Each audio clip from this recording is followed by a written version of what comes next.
자, 예수님은 제자들을 부르셨어요. 그리고 제자들을 부르시고 3일이 지났습니다. 자, 오늘 1절을 보니까 사흘째 되던 날, 제자들을 부르신 이후에 이틀 동안에는 별일이 없었고 3일째 되던 날, 이때가 언제냐면 처음 예수님이 공생애를 시작한 6일 혹은 7일째가 되는 날입니다. 기억나시죠? 1장에 보면은 처음에 예수님께서 세례 요한을 만나시고 그 다음에 이튿날 제자를 만나고 이튿날 또 제자를 만나고 이렇게 얘기가 나오잖아요. 그래서 사도 요한은, 이 요한복음을 쓴 요한은 6일과 7일이라고 하는 이 날짜에 의미를 부여합니다. 이따가 이걸 설명할 거예요. 그래서 2장 1절에 보면 사흘째 되던 날, 이게 3일이잖아요. 근데 예수님이 공적 사역을 시작한 때부터는 6일 혹은 7일로 보는 겁니다. 학자마다 좀 의견이 달라요. 이때 하루가 더 있었다 없었다 그래서 6일이나 7일로 보는데요. 그러면 이때 무슨 일이 있었길래 이 사건을 기록했는가 한번 살펴보겠습니다. 무슨 일이 있었나요? 한번 읽어볼까요? 2장 1절 시작. 사흘째 되던 날 갈릴리 가나에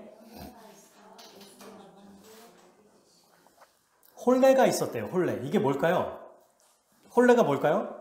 결혼식입니다. 결혼식. 근데 결혼식이 있었는데 여기 보세요. 독특한 점이 있어요. 혹시 생각해 본 적 있나요? 예수님의 어머니가 지금 거기 결혼식에 계신대요. 결혼식을 시작하기 전에 결혼식에 갔다는 건 뭘 의미합니까? 가까운 지금 사람이라고 생각할 수 있어요. 그런데 이따가도 보겠지만 2절 예수님과 그의 제자들도 혼례 칭함을 받았어요. 그러니까 가까운 지금 사람일 뿐만 아니라 아주 밀접한 친척 관계라고 생각할 수 있어요. 3절 보세요. 포도주가 떨어진지라 예수의 어머니가 예수에게 이르되, 여러분 포도주를 떨어진 것도 지금 사실 이따가 우리가 보는 9절 연회장 보세요. 이 연회장은 결혼식 전체를 총괄하는 사람이거든요. 근데 연회장도 뭐라고 말합니까? 포도주를 맛보고 이게 어디서 났는지를 모른대요. 즉 결혼식을 전체 주관하는 사람도 포도주가 떨어진지를 몰랐어요. 근데 예수님의 어머니 마리아는 포도주가 떨어졌다는 걸 알았습니다. 그 말은 뭡니까? 가장 최측근의 사람이라는 거죠. 그죠? 그러니까 이 예수님의 어머니가 아마 어머니의 여동생이라든지 혹은 어머니의 언니라든지 아주 밀접한 가족의 결혼식임을 알 수 있습니다.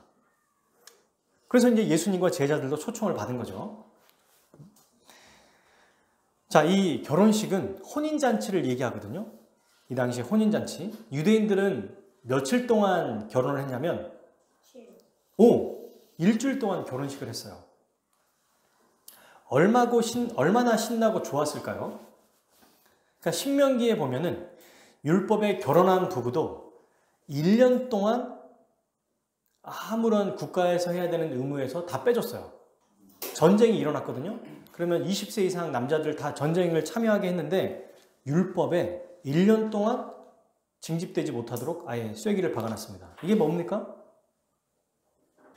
마음껏 즐기라는 거예요. 신혼을. 마음껏 행복하게 즐기라는 거예요. 그러니까 얼마나 좋겠습니까?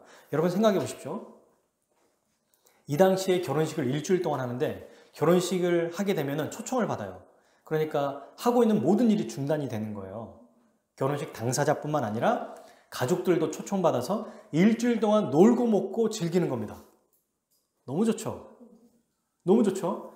우리나라를 오늘날 결혼식과 비교해 생각해 보면 약간 많이 달라요. 우리나라는 1시간 안에 결혼식을 해치워야 합니다. 그죠? 그리고 그 기간 때문에 정말 결혼식을 뭐 즐기거나 춤을 추거나 뭐 아침부터 밤까지 결혼식을 진행하거나 이런 건 못해요. 또 만약 우리가 당사자가 아니라 지인과 혹은 친척의 결혼식을 참여한다고 생각해 보십시오. 축하하는 마음도 있는데 벌써부터 그날을 체크해 놓고 체력을 좀 길러놔야겠다 생각합니다. 왜? 너무 바쁘고 피곤한 일상 속이니까. 근데 토요일이 그나마 좀 쉬는 날인데 그때 결혼식을 하거나 쉬는 날 결혼식 하면은 거기까지 가야 되거든요.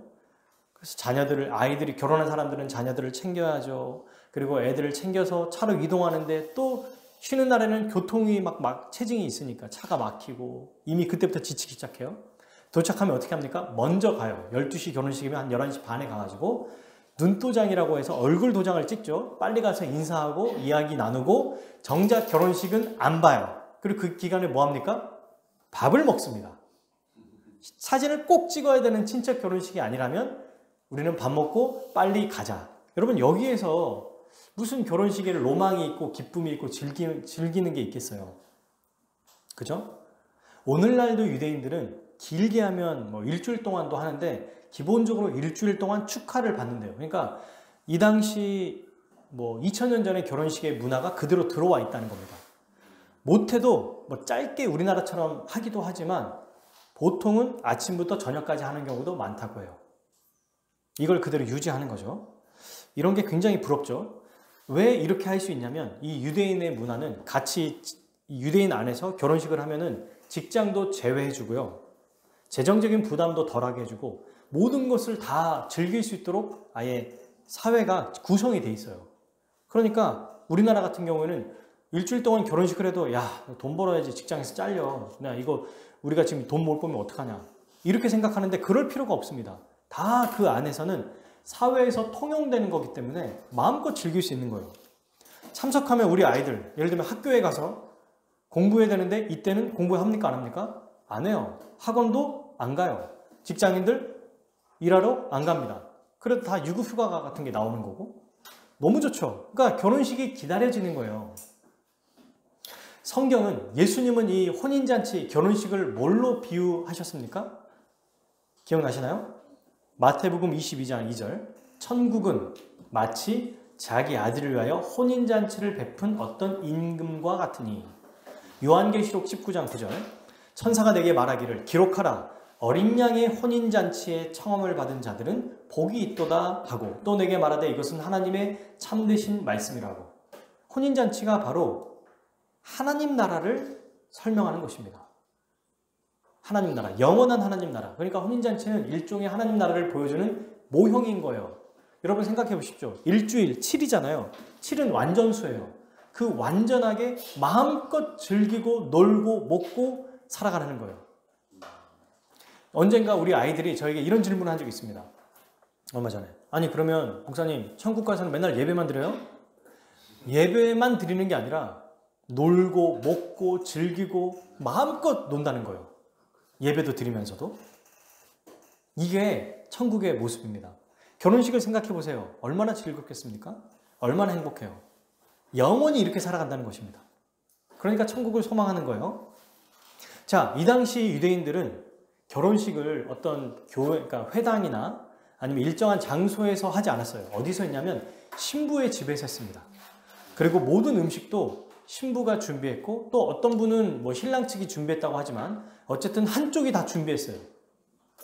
제가 본 문헌에서는 주석가들은 신랑 측이 준비했다고 나오고 또 일반적인 우리 그 책에서 보면은 신부 측이 준비했다고 해요. 뭐든 상관이 없어요. 어쨌든 저는 신부 측이라고 생각하겠습니다. 왜냐하면 결혼한 다음에 신부가 신랑의 쪽으로 가기 때문에 신부가 이 모든 것을 다 준비한다고 생각해 볼게요. 자, 그러면 이제 이렇게 결혼식에 시작이 됐고 연회라고 해서 이제 잔치가 벌어졌습니다. 우리도 옛날 그 마을 회관에 보면은 한 20년, 30년 전에 뭐 결혼식을 할 때 마을 사람들 다 불러가지고 막 먹고 즐기게 하잖아요. 그때 뭐 가난한 사람들, 거지들 와가지고 마음껏 다 줍니다. 좋은 날이니까. 내쫓지 않아요. 다 먹고 즐기거든요. 근데 그 잔치를 꽤 오랫동안 하잖아요. 일주일 동안 했다고 생각해 보십시오. 근데 결혼식의 음식 중에 우리나라는 뭐가 중요했어요? 전이 중요했어요. 항상 부치고 먹는 거. 왜냐하면 그 당시에만 해도 뭔가 기름에 튀기고 뭔가를 만들어서 먹는 게 쉽지 않았기 때문에 좋은 음식을 한 거거든요. 명절에는, 결혼식에는. 그러니까 지금도 그 문화가 이어져서 명절에는 뭔가 전을 부치고 튀김을 부치고 하는 거잖아요. 지금은 그걸 없어서 못 먹는 게 아닌데 귀했기 때문에 그걸 먹는 겁니다. 이 당시에는 가장 중요한 음식이 뭐였을까요? 포도주였어요. 포도주. 포도 주스 아니에요? 실제 발효시켜서 알코올이 있는 포도주였습니다. 적당량의 알코올은 뭐 취하기도 하고 그런데 이게 사람의 기분을 좋게 만든다고 하잖아요. 자, 근데 여러분 가장 귀하고 좋은 포도주가 떨어지면 어떻게 될까요? 우리나라 문화 안에서는 우리도 만약에 손님들을 하객을 한 100명 불렀는 200명이 왔는데 10명 먹고 190명이 밥을 못 먹는다고 한번 생각해 보십시오. 어떤 일일까요? 어떨까요? 난리가 납니다. 그죠? 와, 이거 장난 아니겠다. 그래서 얼마나 욕먹을까 막 이런 생각 들면서 뿐만 아니라 어떻게 하지? 이 멀리서까지 왔는데. 여러분, 유대인들은 결혼식 음식 중에 포도주를 가장 중요하게 여기는데 포도주가 떨어지면 결혼식이 파행이 돼요. 중간에 멈춰버립니다. 근데 유대인들은 우리와 또 다르게 우리는 너무 미안하다, 너무 죄송스럽다 이렇게 생각하잖아요. 이들의 문화는 명예 문화거든요. 그래서 포도주가 없어서 결혼식이 갑자기 끝나버리면 굉장히 이 모습을 보고 거기에 참여한 사람들이 모욕과 수치를 느낀다고 해요. 그러니까 어느 정도냐면 포도주가 떨어져서 결혼식이 제대로 원활하게 잔치가 이루어지지 않는다? 그러면 신랑 측에서 혹은 신부 측에서 상대방 측에 소송을 건답니다. 그래서 심하면 결혼식까지 깨지는 거예요. 그만큼 결혼식의 전체를 좌우하는 겁니다. 이 포도주가. 그러니까 이 연회장이 참 우습죠. 우습다기보다 참 어이없죠. 연회장이 제일 많이 신경 쓰고 관리해야 될 게 포도주인데 여기에 이 지금 갈릴리 가나라는 동네는 주량이 좋은 사람들이 많이 참여했을지도 몰라요. 이미 그렇게 많이 준비했는데 계속 마시는 거야. 그래서 막 없어졌을지도 모르죠. 근데 어쨌든 그만큼 유대인들이 이 결혼식을 귀하게 여긴다는 것을 알 수 있습니다. 초대한 하객들에게 풍성하고 충만한 결혼식을 즐기게 하는 게 그들의 이 인생에서 아주 중요하게 여기는 문제라는 거예요. 왜? 이게 하나님 나라를 보여주는 거기 때문에, 모형으로 보여주는 거기 때문에 아주 중요하게 여겼어요. 근데 예수님이 초대받은 이 결혼식에 방금 제가 설명한 가장 큰 문제가 발생합니다. 자, 3절 한번 읽어볼까요? 2장 3절. 포도주가 떨어진지라 예수의 어머니가 예수에게 이르되 저들에게 포도주가 없다. 야, 얼마나 당황스럽고 무서웠을까요, 사실. 최악의 상황까지 생각하면 이거 이러다가 끝장나겠다 생각되지 않겠습니까? 그리고 이 당시의 문화는 이 모욕과 수치가 계속 가는 거예요. 가문의 수치 있잖아요. 이슬람도 그 가문의 수치 때문에 자녀들을 죽이는 일까지 자행하지 않습니까? 너무 악한 문제이긴 하지만 그만큼 명예를 중요하게 여기는 시대였던 거예요. 근데 더 이상 제공할 포도주가 없었어요. 마침 정말 이 정확한 타이밍에 예수님이 오셨어요. 예수님은 이걸 모르고 이때 오셨을까요? 저는 알고 오셨다고 생각합니다. 결혼식에 포도주가 많이 있을 때 오실 수도 있는데 딱 떨어지자마자 오신 거잖아요, 지금. 자, 그런데 여러분, 이걸 우리가 한번 생각해 봐야 돼요. 포도주가 떨어진지라라고 할 때 포도주가 떨어졌다는 것을 신학적으로 해석을 해봐야 됩니다. 이게 뭘 의미하느냐? 보세요. 예수님이 오시기 전이에요. 그리고 인간들은 아주 자기의 힘과 노력으로 잔치를 벌입니다. 그렇죠? 음식도 준비해요. 정말 멋지게 준비합니다. 자, 이건 무엇을 의미하냐면 사람이 최고의 노력과 결실로 행복을 추구하더라도 그 행복은 완전하지 않다는 것입니다. 반드시 문제가 발생한다는 거예요. 공부로 성공을 하고요. 돈을 많이 벌어서 성공하고요. 건강하고 명예를 통해서 자기가 원하는 삶을 부를 축적하고 정말 명예로운 삶을 이룬다 할지라도 반드시 그곳에는 포도주가 바닥나듯 심각한 어려움이 발생한다는 것. 이것을 의미하는 거예요. 우리 인간의 삶에는, 우리 사람의 삶에는 경제적인 어려움이 생기든지 심리적인 어려움이 생기든지 정서적인, 정신적인 어려움이 생기든지 가정의 어려움이 생기든지 직장의 어려움이 생기든지 나의 어려움이 생기든지 모든 곳에서 어려움이 생겨요. 근데 이 어려움은 해결할 수 있어요? 없어요? 없어요. 우리가 해결할 수 없습니다. 불가능한 일을 겪게 된다는 것을 말하는 거예요. 다시 말하면 하나님이 없는 곳에는 언제나 심각한 문제가 생기고 그로 인해 죄인인 우리는 수치와 모욕을 겪을 수밖에 없다는 것을 의미합니다. 우리는 이걸 해결할 방법도 없어요. 만약 우리가 그래도 포도주가 떨어지기 전까지는 즐겼지 않습니까? 네, 이거는 이 땅에서 하나님 없이 누리는 즐거움, 이것은 아주 수준이 낮고 한시적이고 제한적이고 잠깐 스쳐가는 값싼 행복일 뿐이에요. 이건 영원하진 않습니다. 수준 높은 행복도 아니에요. 그러니 우리 인생은 바로 3절에 요한이 기록한 것처럼 포도주가 떨어진 인생인 겁니다.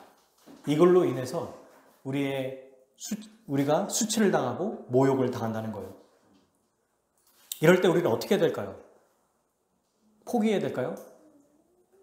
여러분 이때 어떻게 해야 될까요? 좌절하고 울고 있어야 됩니까? 실망해야 됩니까? 부정적으로 표현해야 될까요? 그냥 에라 모르겠다. 다 그냥 포기해버려야 됩니까?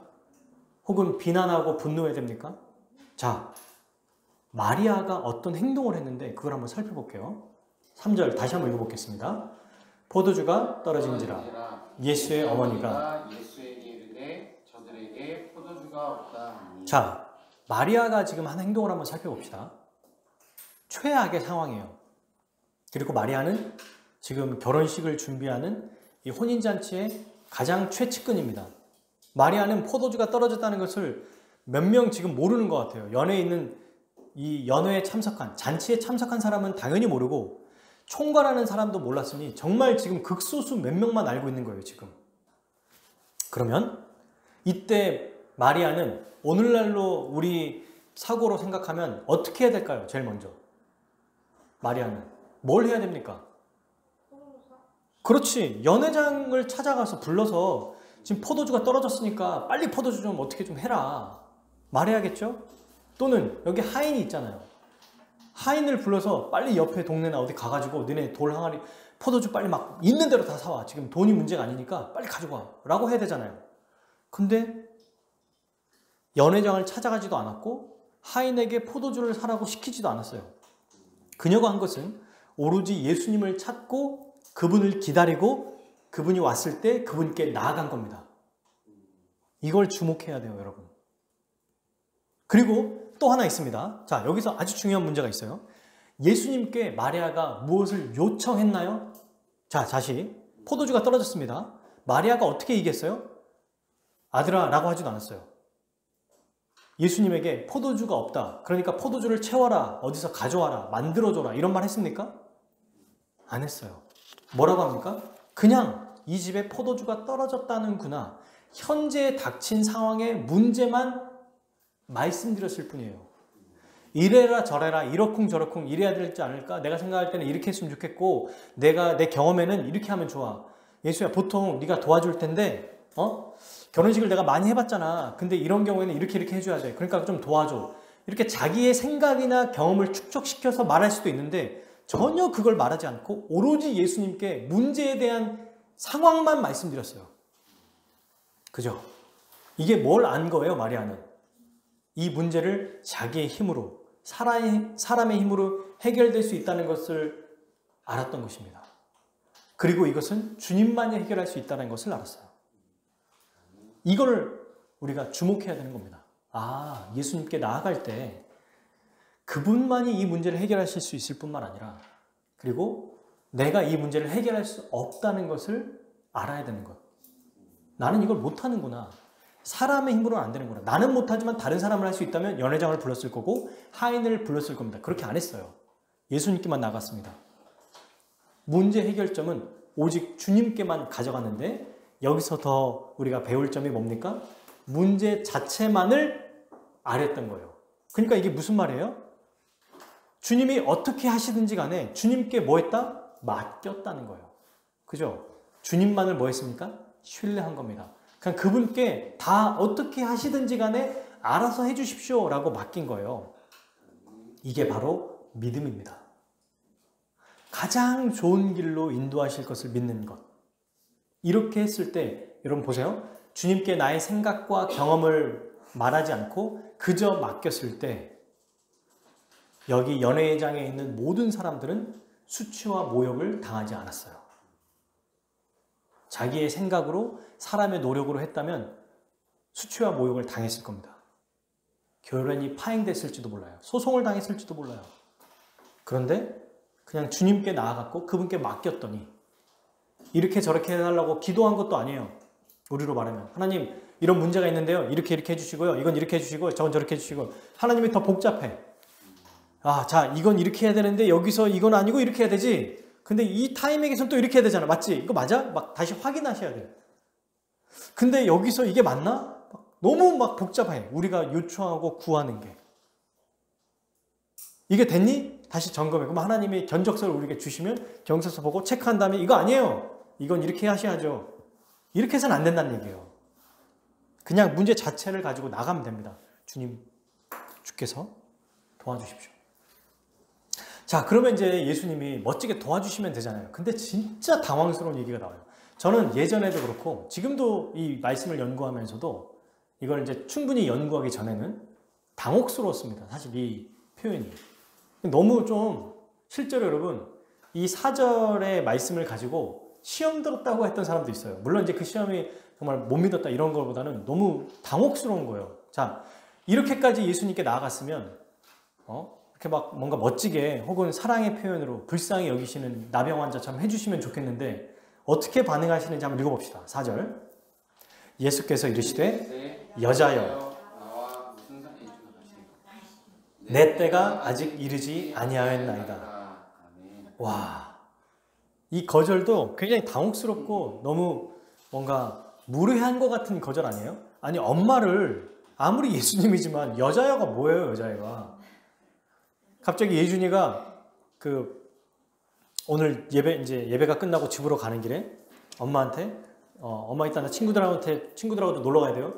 여자여 오늘 친구들 집에 내가 놀러 가야 하겠다. 이렇게 말하면 엄마가 그래 예준아 이럴까요? 바로 이제 뭔가 어떤 조치가 취해지겠죠. 그렇게 말하면 어떡하겠니? 라고 말하면서 여러분 근데 이 여자여는 귀네라는 이제 헬라어 표현인데요.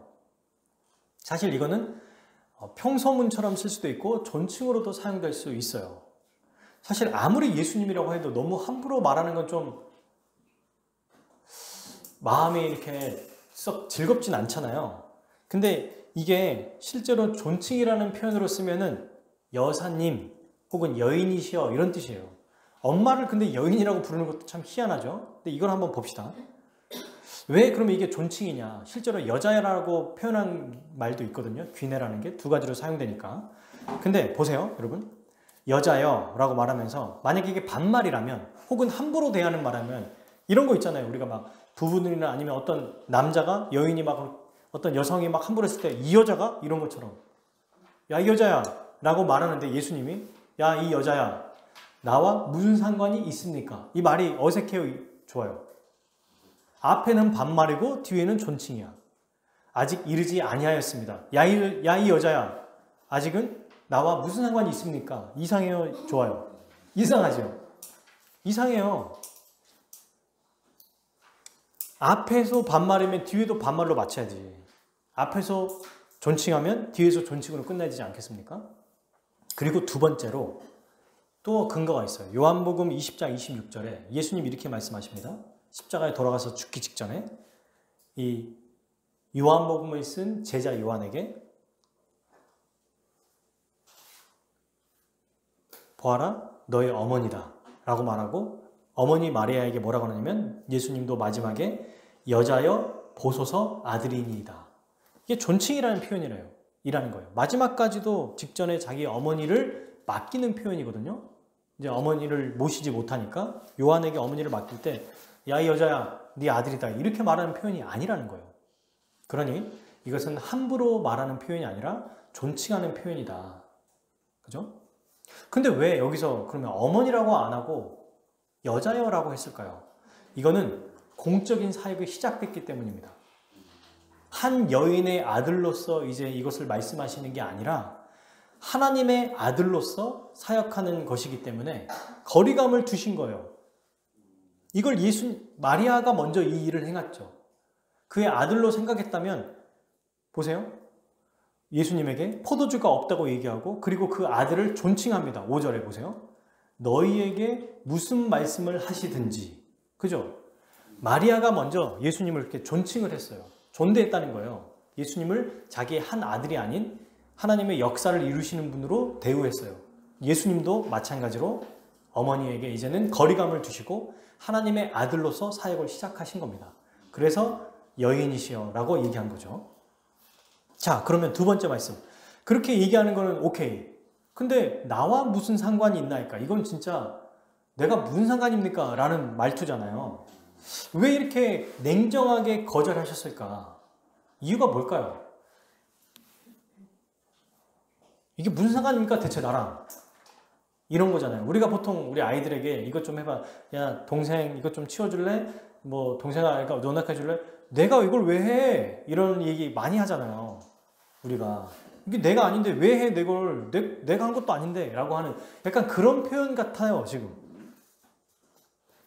근데 이거는 냉정하게 거절하신 것에 두 가지 이유가 있어요. 이게 무슨 뜻인가? 첫 번째, 예수님을 오해하지 않도록 하기 위해서 이렇게 얘기하신 겁니다. 자, 이게 무슨 말이냐면 사람들은 하나님이 보내실 메시아를 어떤 메시아로 생각했냐면 군사적이고 정치적인 메시아로 기대했어요. 그러니까 만약에 이들이 생각하는 메시아는 이제 그의 사역을 시작할 때 로마 제국을 뒤엎고 황제 자리를 찬탈하고 자기가 그 자리에 딱 앉는 거거든요. 만약 여기서 예수님이 아무런 말씀도 안 하고 그냥 기적을 베풀어 주시면 사람들은 이렇게 생각했을 거예요. 오, 맞네. 저분이 우리를 위한 기적을 베풀어 주시는구나. 그래서 어떻게 했을까요? 자기의 욕망과 욕심을 채우기 위해서 그냥 막 요구했을 겁니다. 예수님의 그 큰 뜻, 하나님의 뜻, 그것을 모른 채 자기들의 욕심과 욕망을 이루는데 혈안이 됐을 거예요. 그렇지 않겠어요? 그러니까 예수님은 나와 무슨 상관이 있습니까? 라고 말하면서 그들이 원하는 대로 그저 기적을 베풀기 위해 오신 분이 아니라는 걸 말씀하시는 거예요. 내가 너희들이 말하는 그저 이런 기적 따위를 베풀기 위해 온 자가 아니다. 나는 더 큰 뜻을 가지고 있다. 이것을 얘기하는 거죠.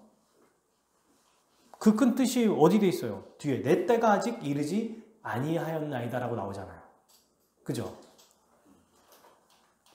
자, 이건 뒤에서 바로 살펴볼 거고요. 자, 그러면 나와 무슨 상관이 있나이까는 첫 번째는 예수님을 오해하지 않도록 그분이 하나님 나라를 이루시는 분, 우리의 모든 죄를 용서해 주시기 위해 오셨다는 것을 알려주기 위해서 다른 방법으로 오셨다는 것을 오해하지 않도록 말해주시기 위한 거예요. 근데 또 하나 있습니다. 여러분, 여기서.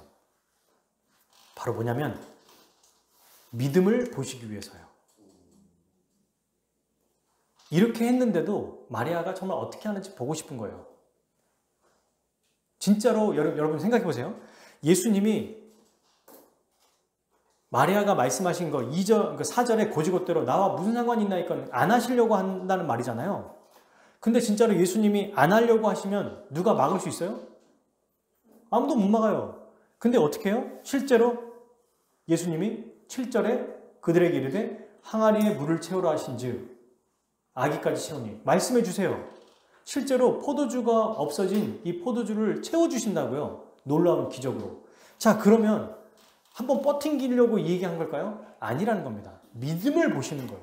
끝까지 정말 신뢰하고 맡기는가? 끝까지 내가 뭐라고 하든지 간에 버티는가? 믿음을 유지하는가? 이걸 보고 계시는 거예요. 이와 똑같은 모습이 예수님이 공생기간에 또 한 번 있었습니다. 그게 언제인지 아십니까? 한번 기억해 볼까요? 마가복음에 나와요. 똑같이 이렇게 얘기하신 적이 있어요. 자, 우리 마가복음, 자, 오늘 성경을 그대로 두고 접지 말고요. 이걸 표시해 두고 마가복음 7장으로 한번 가봅시다. 마가복음 7장. 딱 보시면, 바로 아실 거예요. 7장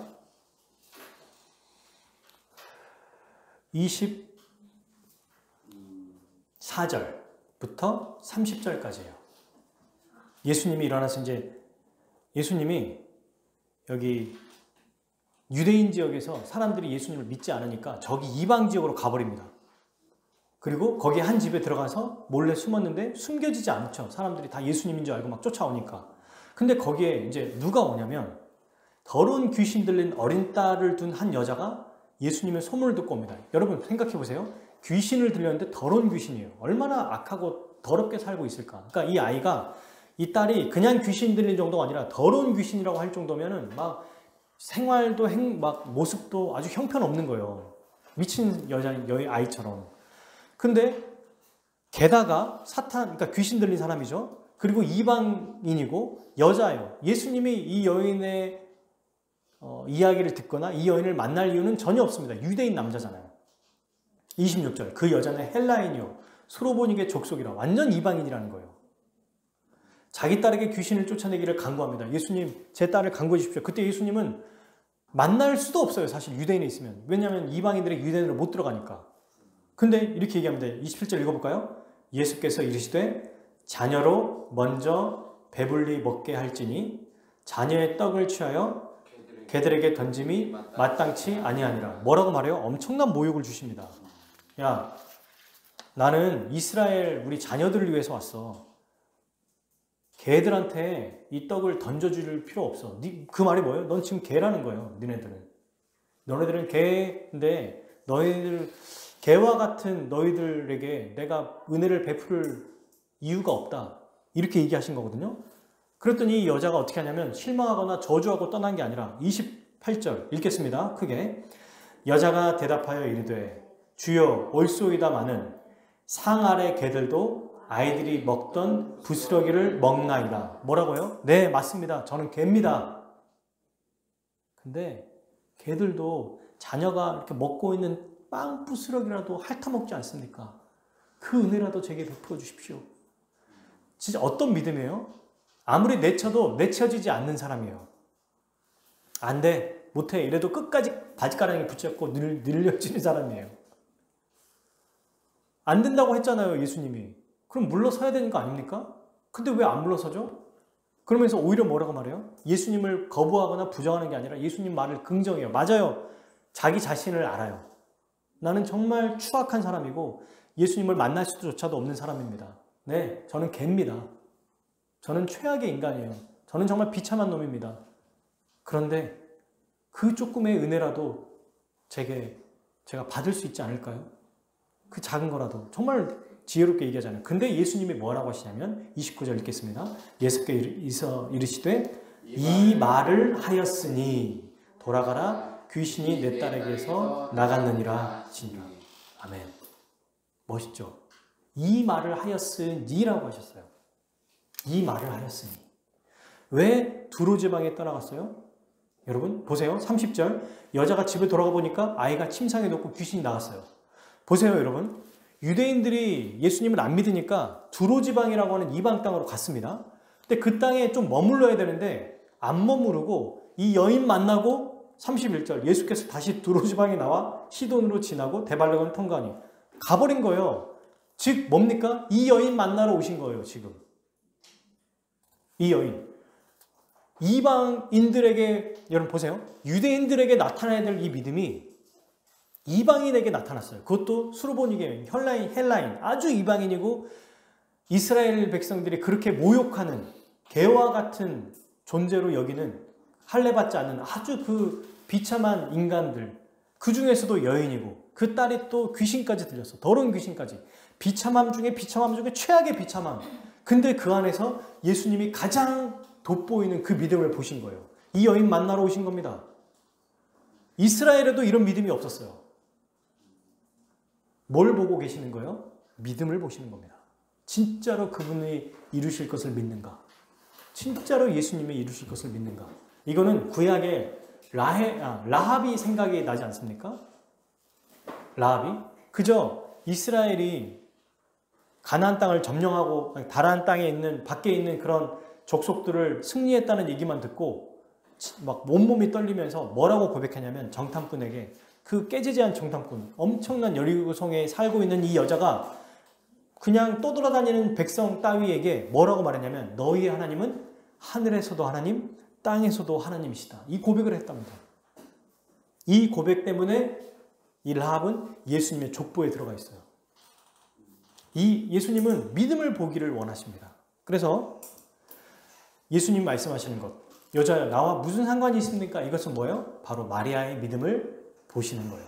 수로보니게 여인과 같이. 정말로 거절한 거라면 이 여인이 이렇게 말했다고 한들 안 해주실 거예요. 예수님 무슨 말했다고 바뀌십니까? 정말 해주고 싶지만 그걸 보시는 거예요.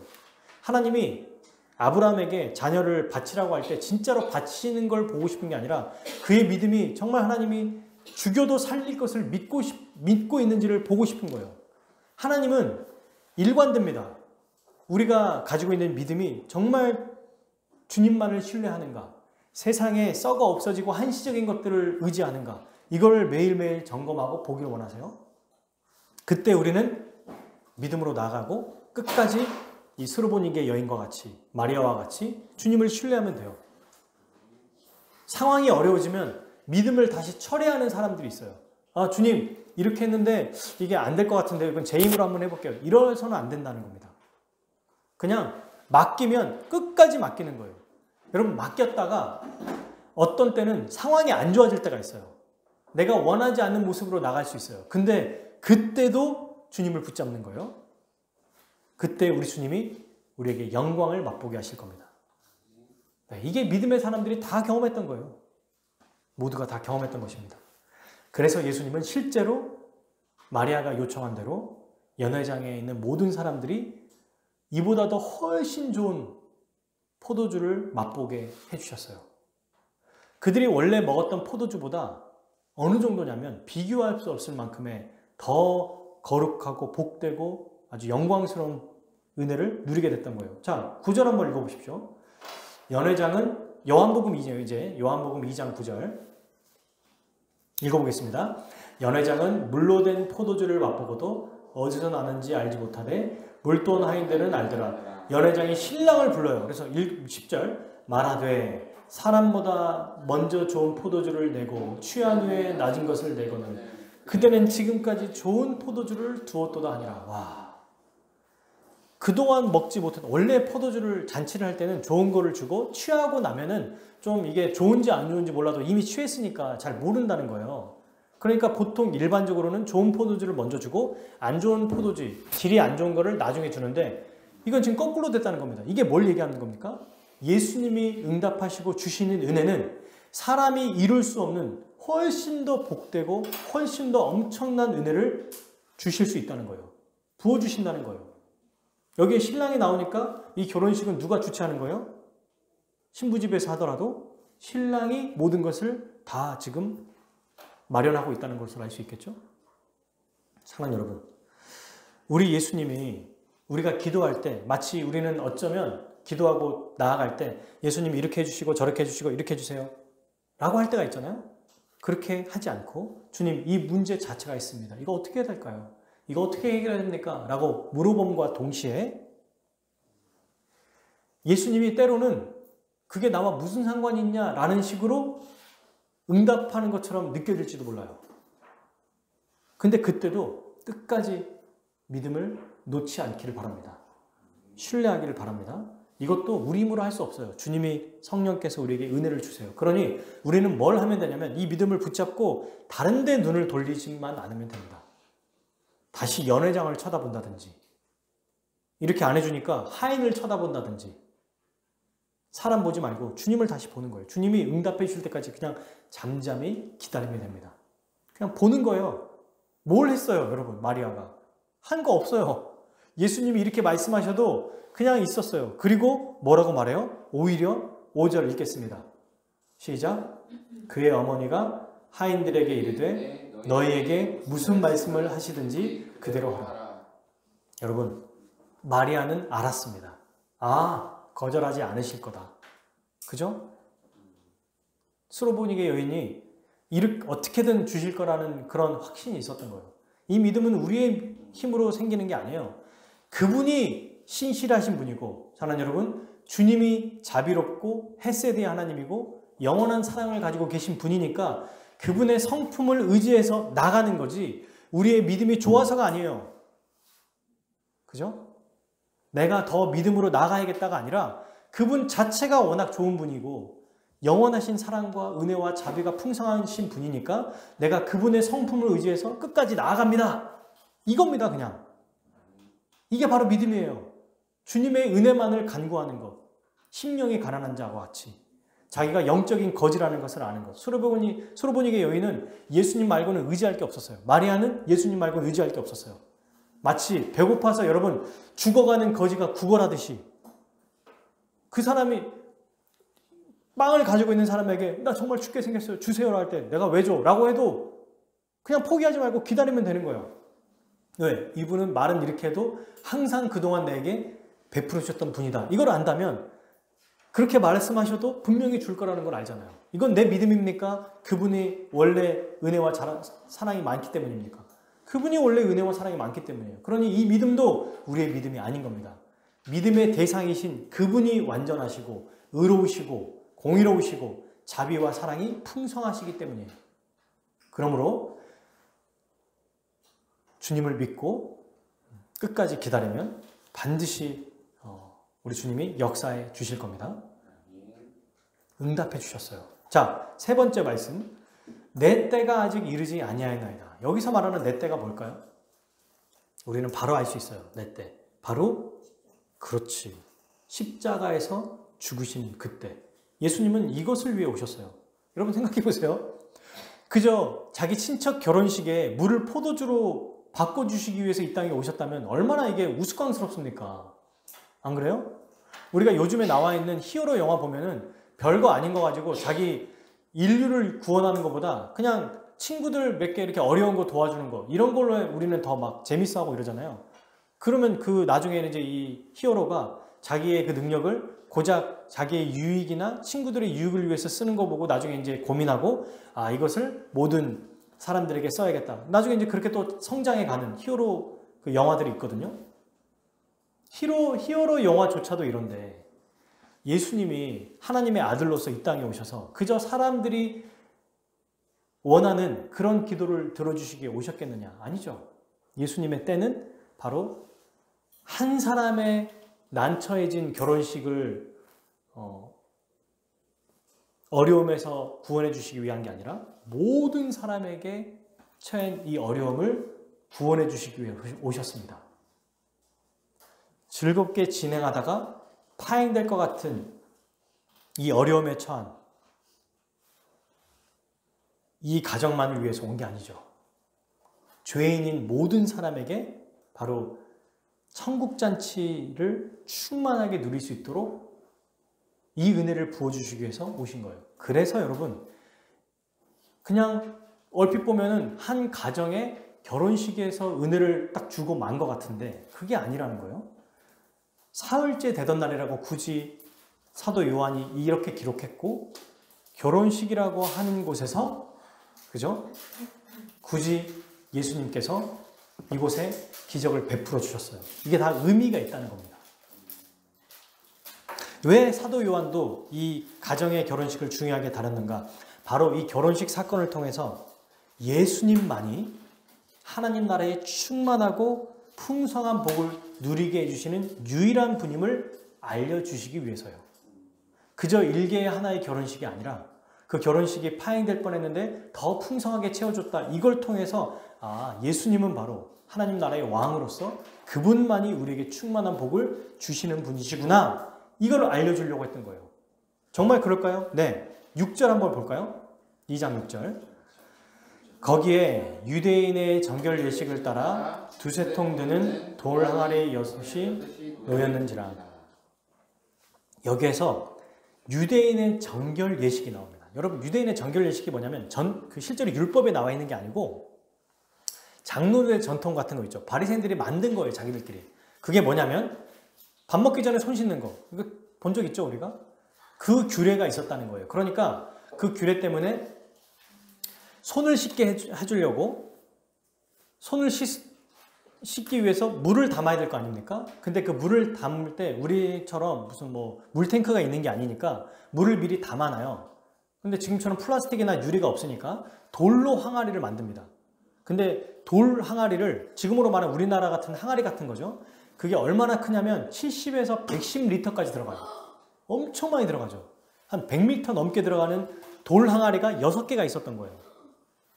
자, 여기서 요한이 굳이 아까 말했던 사흘째 되던 날과 또 유대인의 정결 예식이라는 말을 통해서 지금 뭘 표현하고 싶냐면 이게 바로 옛 언약 시대를 얘기해요.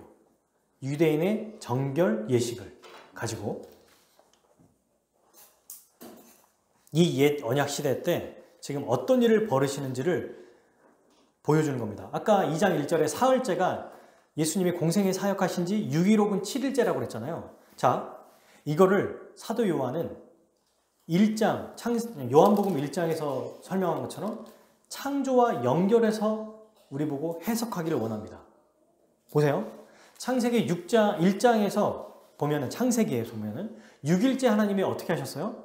창조를 완성하셨죠. 7일째는 안식을 하셨어요. 그러니까 여러분 이걸 그대로 예수님께 가져오면 지금 이 6일째, 그게 6일이든 7일이든 상관없다고 그랬어요. 어떤 학자는 6일이라고, 어떤 학자는 7일이라고 그랬어요. 근데 뭐가 됐든지 간에 이걸 예수님께 가져오면 바로 사흘째 되던 날, 이 결혼식 날, 그것도 하나님 나라에 상징하는 이 천국잔치 때 6일 혹은 7일째 되는 날 예수님이 뭘 행하신 겁니까? 새로운 창조를 행하신 거예요. 물을 포도주로 바꿔버린 겁니다. 없는 것을 있는 것으로 바꾸는 새로운 창조. 그래서 이 유대인의 정결 예식이라고 하는 옛 시대를 이제는 완전히 뛰어넘는, 이것을 완전히 성취해버리는 새로운 시대가 왔다는 것을 보여준다는 거예요. 이게 바로 예수님이 이 갈릴리 가나의 혼인잔치에서 굳이 이 기적을 베푸신 이유라는 거예요. 이걸 우리가 잘 기억해야 됩니다. 이게 바로 요한 신학의 아주 핵심이고 묘미예요. 그냥 갈릴리 가나에서 결혼식 했나 보다가 아니라 예수님이 새로운 창조를 행하시는 분이구나. 왜죠? 왜 이걸 창조로 연결할 수 있어요? 요한복음 1장에서 태초의 말씀이 계시니라고 해서 이미 의도적으로 연결했어요, 요한이. 그리고 사흘째 되던 날이라는 단서를 줬고 유대인의 정결 예식이라고 하는 단서를 줬습니다. 그리고 물을 포도주로 바꾸는, 그래서 이전에는 있을 수 없는 일, 완전히 새로운 일을 예수님이 행하셨다. 즉 그분이 새로운 시대를 여셨다. 예수님이 하나님 나라를 시작하셨고 그분만이 풍성하고 충만한 복을 주시는 분이다. 이걸 말하고 싶은 겁니다. 이게 바로 갈릴리 가나의 모습이에요. 그래서 요한이 뭐라고 말해요? 여러분 여기서 여러분 보세요. 저를 보세요. 그냥 일개 결혼식인데 이걸 뭐라고 말해요? 11절 읽어보겠습니다. 시작. 예수께서 이 첫 표적을 이라고 말하죠. 표적이라고 말하는 거예요. 표적은 예수님이 하나님의 아들이고 하나님이라는 것을 공적으로 증거하는 것을 바로 표적이라고 하거든요. 그러니까 그냥 한 결혼식 하나 한 걸 가지고 물 포도주로 만들었다는 걸 표적이라고만 생각하면 이해가 안 되는 거예요. 더 넓은 뜻, 더 깊은 뜻, 바로 예수님이 새로운 시대를 가지고 오시고 새로운 시대를 여시고, 근데 새로운 시대를 여시는 건 어떤 방식으로? 그분이 새 창조를 행하심으로, 물을 포도주로 바꾸심으로, 완전히 전혀 다른 모습으로 만들어주심으로 새로운 시대를 열어주셨다. 그리고 새로운 시대, 즉 예수님만이 주시는 하나님 나라의 복을 충만하게 받아 누릴 수 있다는 것을 보여주는 거예요. 예수님을 통해서만. 그리고 이 하나님 나라의 비밀이 또 나오죠. 9절에 연회장은 어떻게 된 일인지 몰라요. 근데 하인들은 압니다. 낮은 자가 높은 자보다 먼저 된다라고 하는 이 하나님 나라의 원리 다 보여주는 거예요. 그렇죠? 자, 그래서 이 표적을 통해서 두 가지 사건이 끝으로 일어납니다. 11절 후반절 갈릴리 가나에서 행하며 그랬더니 어떤 일이 벌어져요? 그의 영광을 나타내심에 제자들이 그를 뭐라고 돼 있어요? 믿으니라. 표적을 왜 보여주신 겁니까? 그분의 영광을 드러내므로 아, 이분이 정말 하나님의 아들 메시아구나 라는 걸 보여주는 겁니다. 그냥 물 포도주로 변해서 와 좋다라고 하면서 나가는 게 아니라, 여러분 이 연회장은 즐기기는 했지만 믿지는 못했어요.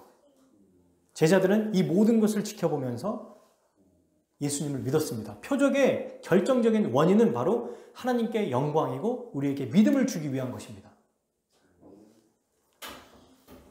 그래서 여러분 오늘도 이 예수님이 물을 포도주로 만든 사건을 보고 그럼 우리도 원하는 걸 이루어주겠네? 이 정도가 아니라 우리의 모든 것들을 다 이루시고 우리를 죄에서 구원해 주셔서 하나님 나라를 우리에게 지금도 누리게 해주시겠네 라는 생각을 가지고 살았으면 좋겠어요. 그러면서 동시에 이 사건을 통해서 그리스도 주님이 베풀어 주신 영광을 맛봤으면 좋겠습니다. 아, 이런 분이시구나. 하나님 나라, 새로운 하나님 나라를 창조하셨고 그 안에서 복을 누리게 해주시는 분이구나. 이분만이 이런 복을 우리에게 누리게 해주시는구나. 근데 여러분, 이 당시에는 아직 예수님 말씀하신 것처럼 내 때가 아직 이르지 아니었습니다라고 말했잖아요. 그러나 지금 현재 2000년이 지난 우리는 이 때를 이미 누리고 있는 자들입니다. 이게 완전 결정적으로 다르죠. 우리는 이미 예수님이 내 때라고 하는 십자가에서 죽으시는 예수님 말하는 그 때가 이루어진 때를 살고 있는 사람들이에요. 그래서 모든 죄와 의의 문제가 해결되어서 이들이 바라는, 이 당시에는 바라고 소원하지만 우리는 이미 이루어진 하나님 나라의 충만한 복을 지금 누릴 수 있다는 거예요. 마리아와 같이 이 믿음을 발휘할 때, 수로보니게 여인과 같이 믿음을 발휘할 때, 제자들과 같이 믿을 때 우리는 영원하신 새로운 창조를 지금도 경험할 수 있다는 것입니다. 지금도 새 창조를 경험할 수 있어요. 주님께 나아갈 때, 주님께 맡길 때, 주님을 신뢰할 때, 주님께 순종할 때입니다. 사랑하는 여러분, 말씀을 맺겠습니다. 예수님만이 이 세상의 일시적이고 수준 낮은 즐거움이 아니라 참된 하나님 나라의 잔치에서 영원한 기쁨과 복을 주시고 풍성하게 즐기며 살게 해주시는 분이세요. 우리는 예수님의 행하신 그때 바로 십자가 죽음으로 이 모든 것을 받아 현재 누리고 있는 자들입니다. 누릴 수 있는 자들입니다. 즐길 수 있는 자들입니다. 그러니 얼마나 감사합니까? 그러므로 우리는 지금 교회의 머리이신 우리 주 예수 그리스도로 인해서 이 연회장에 있는 자들이 예수님의 은혜를 통하여 예수님의 말씀으로 이전보다 더 좋은 포도주를 맛봤던 것처럼 우리는 그리스도의 은혜로 상상할 수 없는, 이들이 맛보는 포도주와 비교할 수 없는 은혜를 맛보며 살아갈 수 있는 자들이에요. 이것을 어떻게 누릴 수 있습니까? 믿음으로 누릴 수 있어요. 믿음으로. 그런데 여러분, 여전히 하나님 나라가 완성되어 있진 않아요. 이미와 아직 속에 있어요. 여전히 사탄의 유혹이 있고 우리의 죄성이 있습니다. 그래서 여러분, 항상 하나님 나라의 복을 즐겁게 누리면 좋겠는데 그렇게 누리지 못하게 하는 상황과 현재의 문제들이 발생한다는 거예요. 관계 속에서, 직장 속에서 어려움들이 발생합니다. 근데 그때 어떻게 해야 될까요? 그때 어떻게 됩니까? 생각하십시오. 내게 닥친 어려움과 문제를 내 힘으로 해결할 수 없다는 것을 먼저 인정해야 돼요. 내 경험, 내 지혜, 내 생각, 다른 사람의 지혜, 다른 사람의 경험, 이걸 의지해서는 안 된다는 것을 인정하고 알아야 합니다. 그 다음 두 번째 어떻게 됩니까? 마리아와 같이 이 문제 자체를 가지고 예수님께 나아가기만 하면 돼요. 어떤 요구도 하지 말고 있는 그대로 주님께 맡기면 됩니다. 근데 그때 하나님의 응답이 더딘 것 같고 없는 것 같고 안 이루어지는 것 같은 그런 상황이 있을지라도 마치 나와 무슨 상관이 있느냐라고 말하시는 것처럼 느껴질지라도 끝까지 신뢰하면 돼요. 무엇을 근거해서? 그분의 성품을 근거해서, 그분의 자비로우신 헤세드의 하나님이심을 기억함으로. 그때 주님이 우리에게 말씀하실 거예요. 우리에게 응답하실 겁니다. 그때 하인들처럼 순종하면 됩니다. 그럼 어떤 일이 벌어집니까? 수치와 모욕을 겪지 않습니다. 주님의 영광을 볼 것입니다. 우리는 영원한 죄의 수치에서 벗어난 자들이에요. 이 땅에서도 당하는 어려움 속에서도 주의 영광을 보면서 이것을 이겨내게 해주실 거예요. 그리고 마침내 우리 성경과 교회를 통해서 우리 성령께서 역사하시는 은혜를 체험하고 맛보게 되므로 믿음이 없는 자는 믿음이 생길 것이고 믿음이 있는 자들은 더욱 믿음이 견고하고 자라가게 될 것입니다. 제자들은 이 표적을 보고 그리스도의 영광을 보면서 그들이 그를 믿느니라 라고 하는 것처럼 믿음이 생겼어요. 그러므로 사랑하는 여러분, 이번 한 주도 기본적인 전제, 예수 그리스도를 통해서 이 어두운 세상 속에서도, 이 팍팍한 세상 속에서도 하나님 나라에, 새 창조하신 그 하나님 나라에 충만한 복을 누릴 수 있다는 것을 기억합시다. 이걸 기억합시다. 정말 기억하시면 좋겠어요. 근데 그러다가 분명히 어려운 문제가 또 생겨요.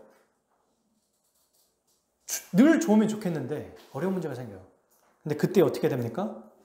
내 힘으로 안 된다는 것을 인정하고 주님께 가지고 갑시다. 그리고 끝까지 믿음을 잃지 맙시다. 그분을 신뢰하는 마음으로. 그분이 그런 분이시니까. 그 다음 순종합시다. 무엇이든지 간에. 그러면 그때 수치와 모욕을 겪지 않고 주의 영광을 다시 맛볼 겁니다. 다시 새 창조의 역사를 맛보게 될 거예요. 그리고 우리의 믿음은 어려운 상황 속에서도 믿음이 생기거나 없는 자들은 믿음이 더욱 견고해질 것입니다. 바라기는 한 주 동안 우리 주 예수 그리스도 그분이 나와 무슨 상관이 있느냐라고 하면서도 항아리에 물을 채우라 라고 말씀해 주실 거예요. 그리고 연회에 있는 모든 사람들이 이들은 몰라요. 어떻게 이런 일이 벌어졌는지. 하지만 우리는 알죠. 우리는 압니다. 그분의 은혜 때문에 이 모든 일이 이루어졌구나. 우리의 직장 속에서, 우리의 가정 속에서 우리 때문에 놀라운 일들이 벌어질 겁니다. 신기한 일들이 벌어져요. 근데 그 사람들은 몰라요. 왜 그런지. 우리는 알죠. 이런 이 큰 은혜를 이번 한 주도 누림으로 예수님만 의지하고 그분만 붙들고 그분의 성품을 붙잡고 나아가는 우리 사랑하는 화목교회 성도님들 모두 되기를 주님의 이름으로 축복합니다. 아멘. 우리 같이 감사함으로 주가 일하시네 함께 찬양하겠습니다.